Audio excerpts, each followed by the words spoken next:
গোপনে পাপ, গোপনে পাপ, গোপন পাপও আমল নামা বরবাদ করে দেয়। গোপন পাপ হয়ে থাকলে তাড়াতাড়ি ক্ষমা চেয়ে নেন, গোপনে পাপ করলেও আমল নামা বরবাদ হয়ে যায়।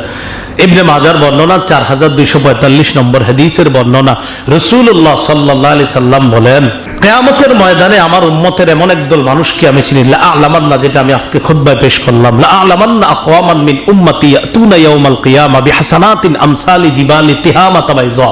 আমি এমন একদল জাতিকে চিনি যারা কিয়ামতের ময়দানে তিহামার সাদা পাহাড়ের মতো আমলের স্তূপ নিয়ে কিয়ামতের মাঠে যাবে। পাহাড়ের মতো আমলের স্তূপ, এত আমল।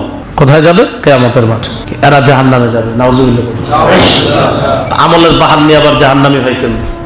সাহাবীরা নবীজিকে প্রশ্ন করলেন, হুজুর একটু বলেন, সিফহুম লানা ওয়া জাল্লিহিম লানা আন্না নাকুনা মিনহুম। হুজুর তাদের পরিচয়টা একটু আমাদেরকে বলেন, যেন আমরা তাদের অন্তর্ভুক্ত না হই। যে এরা আবার কারা, যারা এত আমল করার পরেও তাদের জাহান্নাম হবে? আমাদের একটু তাদের গুণাবলী বলেন। নবীজি বলেন, তারা অন্য কোনো জাতি এমন না। ইন্নাহুম মিন ইখওয়ানিকুম, ইন্নাহুম ইখওয়ানুকুম, তারা তোমাদেরই ভাই। ভাই মানে তোমাদের মতোই মানুষ। অমিন জিলদাতিকুম, তোমাদের সম্প্রদায়ভুক্তই তারা, তোমাদের মতোই মানুষ। দুনিয়াতে ইবাদত বন্দিগি করবে, কিন্তু এরা কি করে জানো? মানুষের সামনে ইবাদত বন্দিগি করে।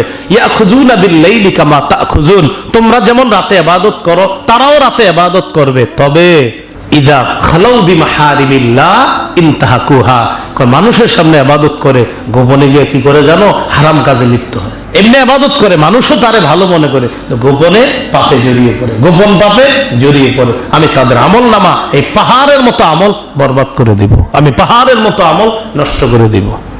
তো প্রিয় ভাইয়েরা, গোপনে যদি গুনাহ হয় তাড়াতাড়ি ক্ষমা চেয়ে নেওয়া, গুনাহের উপর অটল না থাকা। ওয়ালাম ইউসিররু আলা মা ফাআলু, কোরআনে আসছে, আল্লাহ বলেন যে ওই কাজের উপর অটল না থাকা, ধারাবাহিকভাবে ওই কাজ না করা, ওই গুনাহ না করা, ওই গুনার উপর স্থির না থাকা, গুনাহ থেকে ক্ষমা চেয়ে নেওয়া।